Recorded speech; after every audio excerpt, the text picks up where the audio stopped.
The forgotten economic genius of Hazrat Umar Ibn Al-Khattab, Islam's second caliph. Introduction. Whenever we think of great kings of the world, one name often comes to mind: Alexander the Great. For obvious reasons he deserves this reputation, but many are unaware that there was another important figure in history who was greater than many influential kings in every respect. This man has been written about, analysed, reviled, praised, overlooked, and misunderstood even by his own people. The personality in question is none other than Umar al-Faruq ibn al-Khattabra, the second Caliph of Islam. Holding this position between 634 and 644 CE, Umar ibn al-Khattab'sra contributions to Islam are distinguished by his wisdom, practical intelligence, and outstanding leadership. Indeed, with the same pioneering spirit as the Prophet Muhammadsa, his thought and policies concerning various economic issues are so impressive that one is left dumbfounded. In order to acknowledge his large achievements in the field of economic development or wealth redistribution, one must understand the context of his time. During this period of history, titanic changes were taking place, with the rapid and geographic spread of Islam, and old empires collapsing. However, it would be unjust if we solely spotlight his achievements as an individual. Before recounting his successes, we must not forget that it was not his personality which helped him to establish such great economic reforms. Had Islam not existed, Umar would not have become Faruq the Great. It was Islam that molded his personality and understanding, and it was Islam that put forth a magnificent ideal, the Prophet Muhammadsa, for him to emulate, ultimately enabling him to trigger the second economic revolution of Islam. The religion of Islam paved the way for future economic reforms. The Caliphate's rapid geographical expansion. The year 632 CE witnessed the most dramatic change in the lives of early Muslims, the death of the Prophet Muhammadsa.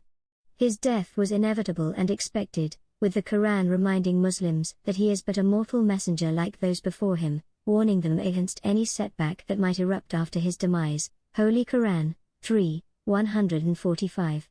The shock was severe, but there was an eternal hope. Before the Prophet's burial, two groups of Muslims debated the right to the caliphate, succession: the Medinite supporters, the Ansar, and the Meccan emigrants. The dispute was resolved by swearing the oath of allegiance to Abu Bakr al-Siddiq, the Prophet's close companion, as the first caliph of Islam. Of the many caliphates that have come after the death of the Holy Prophetsa, the rightly guided caliphate, al-Khilafah al-Rashida, is the most highly esteemed in Muslim minds, and the most associated with righteousness and high spiritual values. From a religious perspective, the many political caliphates which came after the rightly guided caliphs were caliphates in name only, not sanctioned by Islam as legitimate spiritual authorities. The rightly guided caliphate covered the years 632 to 661 CE and comprised four caliphs: Abu Bakr al-Siddiq, 632 to 634, Umar ibn al-Khattabra, 634 to 644, Uthman ibn Affan, 644 to 656, and Ali ibn Abi Talib, 656 to 661. Before his death in 634, Caliph Abu Bakr designated Umar ibn al-Khattabra as his successor. It must be noted that the designation of Umar was made in the form of a recommendation, subject to the approval of the community. Indeed, there was nothing at all binding about it, and the community could have rejected it had they wanted to. Shaban, 1971. The Quran emphasized the importance of mutual consultation, shura, as the basic principle which should guide Muslims in the transactions of their national affairs. Holy Quran, 42:39. Muslims, however, approved his choice, and Umar became the second caliph. Having begun under Abu Bakr, Islamic external conquests reached a high peak at the time of Umar. Indeed, the second caliph started his caliphate by completing the task which his predecessor had started, winning the war for Syria and Iraq.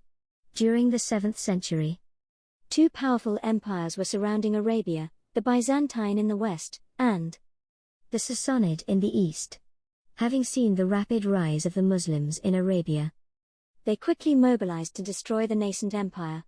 Thus the early Islamic empire was brought into direct conflict with the two superpowers of its day. These empires had no tinge of justice in their governance. Power was in the hands of the kings and lords, and the general public was the victim of all kinds of atrocities. On the Byzantine front, Damascus fell in 636 after a series of battles. When Khalid ibn al-Walid, the general in charge, reached the Euphrates, he was welcomed by the Christian Arabs who lived in Syria. He made a treaty with the people whereby no Jews or Christians would be persecuted, freedom of religion would be ensured, and protection of people guaranteed. The Syrians also gladly accepted Muslims because they had ethnic and lingual ties, both were Arab and spoke Semitic languages. Also, the Syrians were fed up with Byzantine oppression and outrageous taxes. Later in 638, Umar's forces conquered Jerusalem, Caesarea fell in 641, and Ascalon too in 644.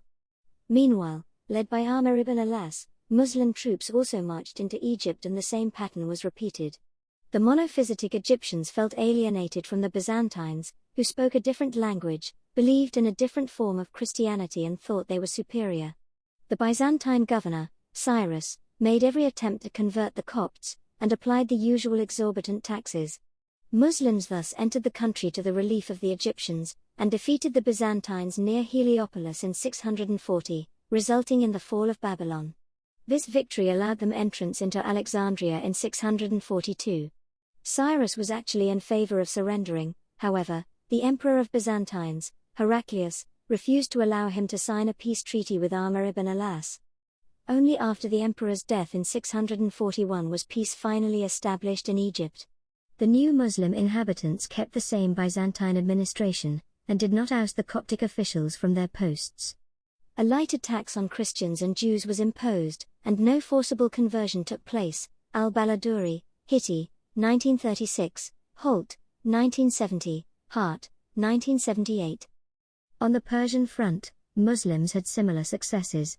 Umar's forces met those of Emperor Yazdegerd in Qadisiyah, known as the Gateway of Persia. Rustam, the Sassanid commanding general, led an army 6 times that of the Muslims. Despite this enormous disadvantage and an early defeat in 634, Muslims achieved a decisive victory in 636 and all of Iraq west of the Tigris River was claimed by them. Ctesiphon, the capital of the Sassanid Empire, fell in 637.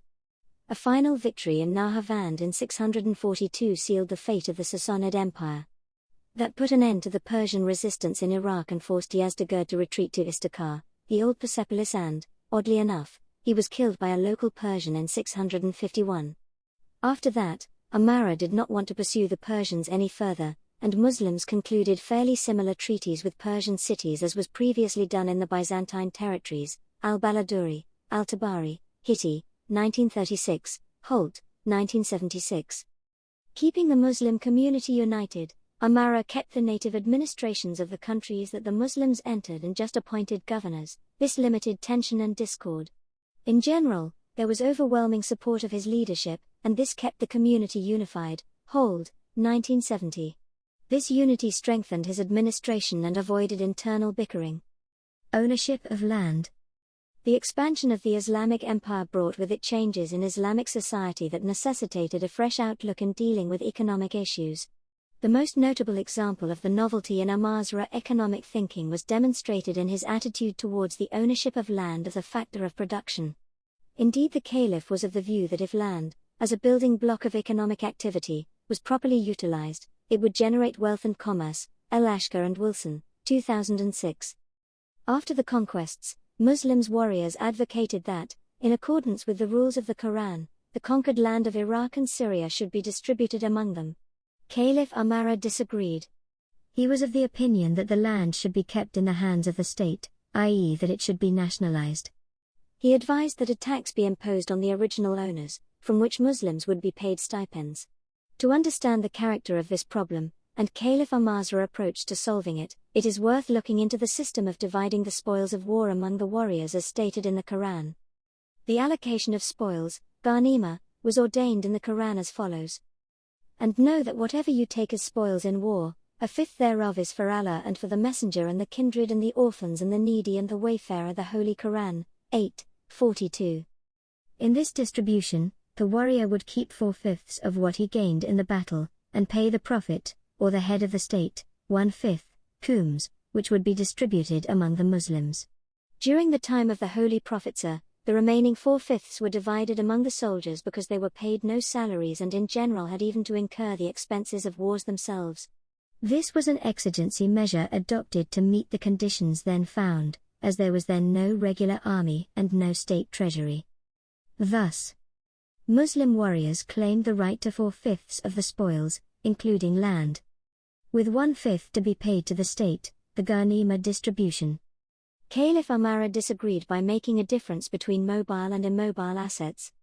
Al-Ashkar and Wilson, 2006. For mobile assets, the Quranic rules were to be applied, 1/5 to the state and the rest to the soldiers. But for immobile assets, particularly those of land, they were to become the property of all citizens through the state, with the right of ownership resting with the state. The land would remain in the hands of the original owners who would utilize them and be liable for the payment of a land tax, kharaj. The reasons that led Umar to make such a decision were both religious and economic. Abu Yusuf. According to him, the land that Muslim soldiers conquered had the potential to turn Islamic society into a feudalistic society, where the warriors became the aristocracy who held all the new land, and thus all the new wealth. He knew that the distribution of land to Muslim soldiers was bound to create a powerful class of landlords who could become a parasite for the flourishing economy. Indeed, at a time when a feudal system was in vogue around Arabia, people were accustomed to permanent proprietary rights over land. But Caliph Umar opposed this strongly and took a revolutionary step. He abolished absentee landlordism, and through nationalization, changed the entire system of land ownership in the Islamic Empire. To justify this, he referred to the Quranic verses on the distribution of new wealth and concluded that whatever method of distribution was adopted must prevent the circulation of wealth only amongst the rich. Whatever Allah has given to His messenger as spoils from the people of the towns is for Allah, and for the messenger and for the near of kin and the orphans and the needy and the wayfarer, that it may not circulate only among those of you who are rich. The Holy Quran, 59:8. Lastly, the welfare of future generations, according to Caliph Umar, should not be sacrificed for the well-being of the present one. He is reported to have said, "If I distributed land, nothing would be left for those who will come after you and who will find that the land had already been distributed and inherited." Abu Yusuf. In other words, the distribution of the new land among soldiers would have limited tax revenues and thus the ability of the state to establish the system of social security Umar envisaged. Although his council was divided, the debate ended with the approval of the proposal of the Caliph.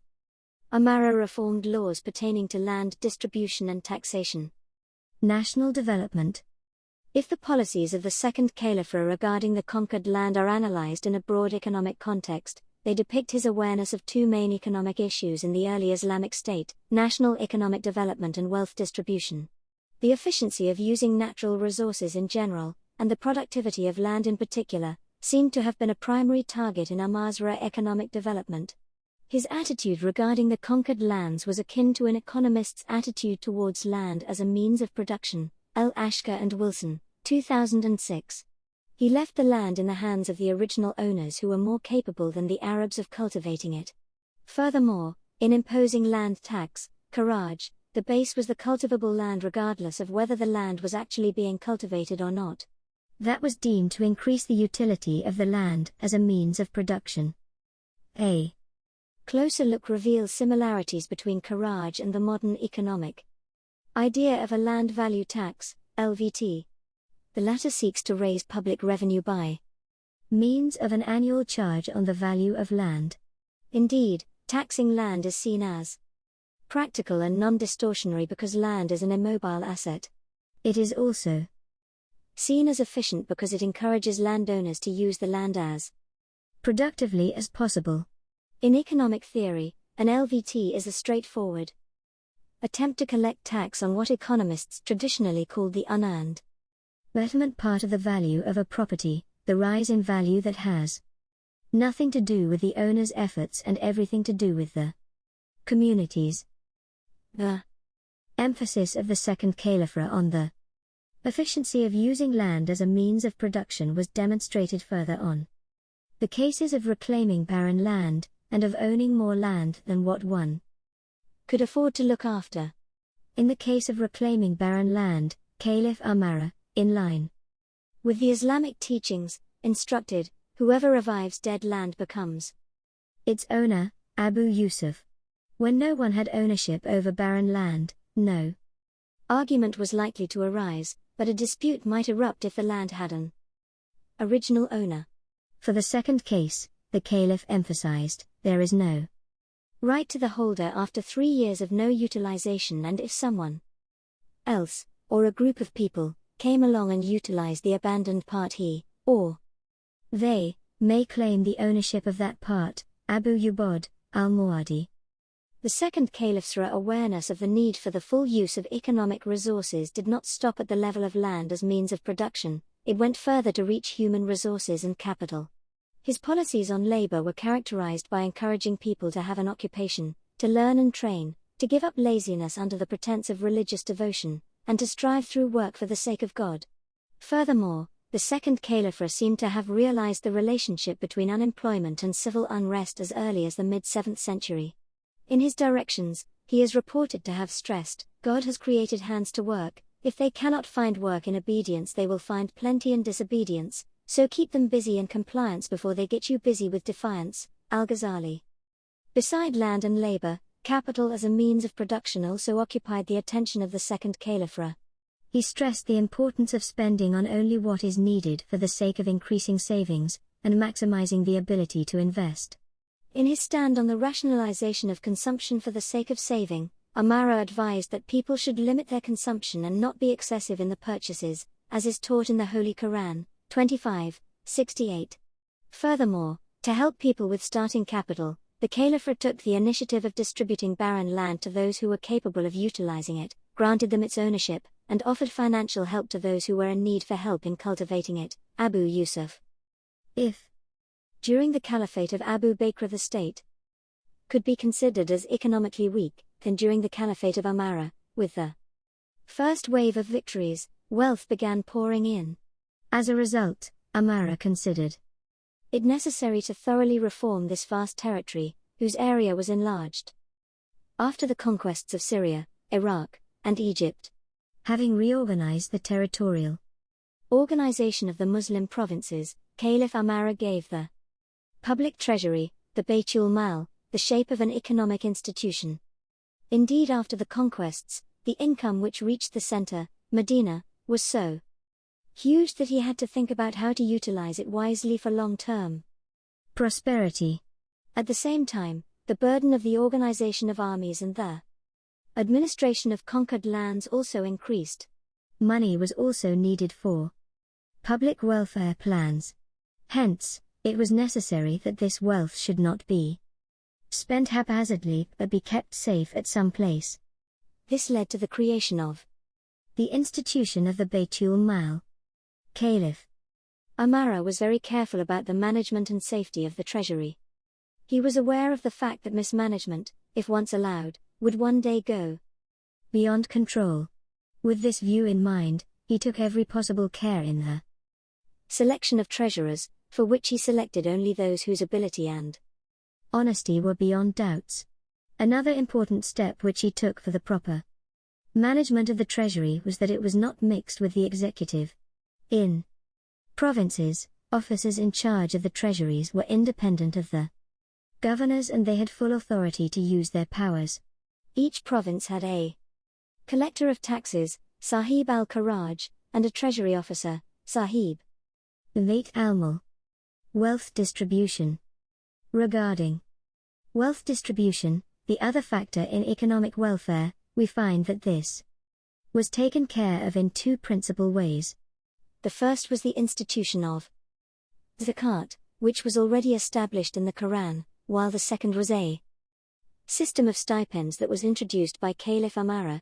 Revenues of zakat were to be spent in a particular manner specified in the Quran, in which the beneficiaries are the poor and the needy, those employed in connection therewith, those whose hearts are to be reconciled, and for the freeing of slaves, those in debt, for the cause of Allah, and for the wayfarer.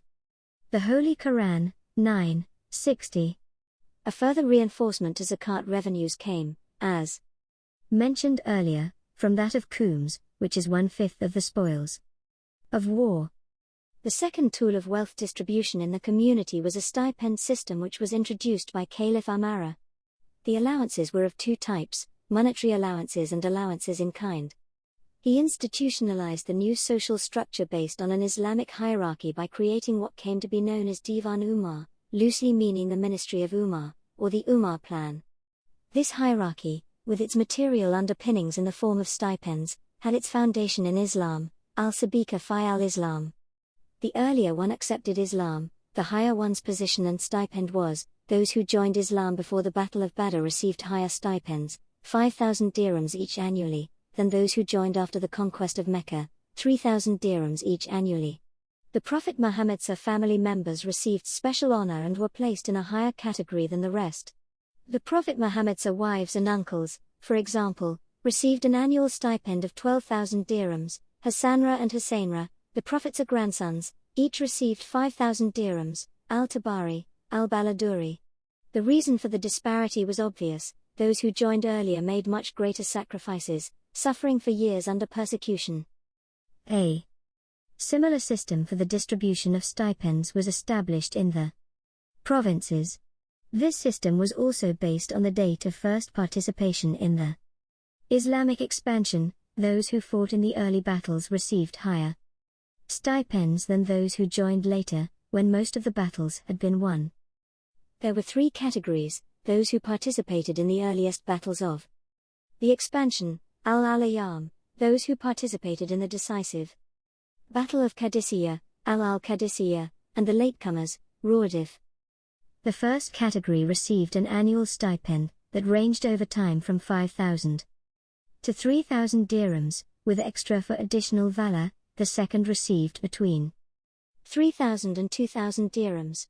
The third category received stipends ranging between 200 and 1,500 dirhams, based on the date they moved to the provincial capitals to be registered. Women and infants from the day they were born also received a share, 200 and 100 dirhams respectively, al-Baladuri, Hines, 1971. Every infant, in addition of their allowance, received a portion of corn monthly. On attaining the age of 1 year the allowance was doubled, i.e., 200 dirhams annually, and on attaining the age of maturity every child received 300 dirhams annually. Orphans were kept in line with other children. They received an allowance of 100 dirhams which increased as in ordinary cases. Guardians of such children were given separate pay and allowance. Clothing, shelter and education of such children was a state duty, Rana, 1975. Thus we say that the Caliph Umar pioneered a social welfare system that even today's most progressive politicians could not match. The Caliph's personal empathy. Caliph Umar's sense of justice, adl, does not seem to have been merely theoretical. Indeed, there are many accounts of his being a true man of the people, patrolling the streets in person to see the state of the population under his responsibility. One account says that one day, Caliph Umar saw, in the presence of man named Aslam, a campfire outside the city of Medina. As they approached the fire, they saw a woman with some young children screaming. The Caliph greeted the woman and asked if he was allowed to approach her. The woman returned the greeting and replied, "Bring us some good or leave us alone." The Caliph then asked her what had happened to the children. She told him that nightfall and cold had overtaken them, and that hunger was making her children cry. She had a pot set up over the fire to which the Caliph asked what was in it. She told him there was water for her children. Not recognizing the Caliph, she added, "I ask God to judge between us and Umar." The Caliph replied, "God have mercy upon you, how can Umar know anything about you?" To this she replied, "He is in authority over us, and yet he neglects us." The Caliph was famed for his sense of personal responsibility for each individual under his care. Visibly shaken, the Caliph left with Aslam, and went to the flour store from where he took out a measure and put a ball of fat into it. When the Caliph started carrying all this, Aslam proposed to carry it on his behalf. But Umar insisted and said, "Will you carry my burden for me on the day of resurrection, you wretch?" He thus took all the food and they rushed to get back to the woman. The Caliph gave her the food, and began to cook the bread with her. Once it was made, he told her to feed her children until they were satisfied. Gratefully she said, "God give you a good reward. You have done better in this matter than the commander of the faithful." Keeping his identity hidden, Umar replied, "Speak well of him, for when you come to the commander of the faithful, you will find me there, God willing." After slightly stepping away from her, Aslam said to him that they should leave now as he has other things to do. But the Caliph remained silent until he saw that the children had fallen asleep. After praising God, he turned to Aslam and said, "Hunger kept them awake and made them cry. I did not want to leave until I could see them doing what I see now." Al-Tabari. Other measures. Custom duties, Ashur. Besides, Kharaj, another tax introduced by Caliph Umar was the Ashur, or custom duties. At the recommendation of one of the Caliph's governors, Abu Musa al-Ash'ari, the tax was initiated as a reciprocal tax to that which Muslim merchants paid to foreign states on crossing their borders. The rate of the tax was 1/10, or Ashur, the plural of which is Ashur, which was determined at the same rate that was imposed by foreign countries on Muslim merchants. In the words of Abu Musa in his letter to Umar, Muslim traders from our dominion go to the country of the enemies and they levy Ashur, 1/10, on them, to which Umar replied, "Take Ashur from them just as they charge from the Muslim traders." Other characteristics of the Ashur tax were that the tax had a threshold of 200 dirhams below which it would not be taxed. It was levied once a year on the same goods transferred regardless of the number of times they crossed the borders, and it was imposed on external trade with no levy on the transfer of goods among the state provinces. Abu Yusuf. Public works and infrastructure investment. Caliph Umar took keen interest in public works and built many canals, buildings and cities. The canals which were needed for the promotion of agriculture. Among them, there was the Abi Musa Canal. It was 9 miles long, and was brought from the river Tigris to supply water to the people of Basra, who had complained to Caliph Umar about the scarcity of water in their city. Another worth mentioning is the Amir al-Mu'minin Canal. This canal joined the Nile and the Red Sea, and was the most useful canal at that time. Around 640 to 641, when Arabia was affected by a severe drought and famine, the Caliph ordered the provincial governors to send food grains to the capital. This order was complied with, but the land route from Egypt and Syria being very long, it took a long time for the food grains to reach Medina. Caliph Umar thought of connecting the Nile and the Red Sea by a canal to reduce the distance and thus to enable the provisions to reach Medina more quickly. He sounded the governor of Egypt on the matter, who completed a 69-mile-long canal in 6 months. It also helped increase the sea traffic to a great extent in the first year. 20 ships carrying a large amount of food grains reached Jar, the port of Medina, Rana, 1975. Urbanization. One of the practices which took root in the Islamic world through Caliph Umar was the art of managing the fiscal and accounting affairs of the public treasury. Other practices included urban planning and deliberate architecture, with the result that, upon the order of the Caliph, 2 cities, Kufa and Basra, were built in Iraq, and 1 in Egypt, Fustat. When Kufa and Basra were being constructed, he paid much attention to the layout of the avenues, the width of the streets, and the centrality of the mosque in both cities. These cities and the investments made in them also facilitated the process of development. All these measures allowed the accumulation of wealth and capital in the economy of the early Islamic period. For this reason, aggregate supply increased in tandem with aggregate demand. Consequently, the value of money and price levels remained stable, except during the few years of drought. Sadr, 2016. Conclusion. It is clear from the above that the second Caliph attached a great importance to natural resources as a means of production and endeavored to maximize the benefits generated from these resources. Umar's policies with regard to ownership of means of production were neither capitalistic nor communistic, to use modern economic terms, but a reflection of Islamic economic teachings. Private ownership is highly regarded in Islam provided it is not abused. If it is abused, the state has the right to step in and rectify the situation. After all, the ownership is ownership by trusteeship between a man who is delegated to own and God who owns everything. Nationalization was not, therefore, one of the state's general policies, it was only a necessary step taken to rectify a situation and prevent the misuse of economic resources. In addition, Caliph Umar's policy on wealth distribution was based on a compromise that benefited the many. This was demonstrated by the fact that everyone, including infants, received a share of the wealth following the conquests. It is for this reason that his caliphate is considered the first major welfare state in the world, and served as a model for subsequent nations. One thing is for certain, his shadow and his example will continue to prevail and dominate us for a long time yet. Umar was a great ruler and he had a lasting impact on not only his reigning region but the entire world. It is high time that we grant him back, according to the expression of historian Lucien Febvre, his right to history.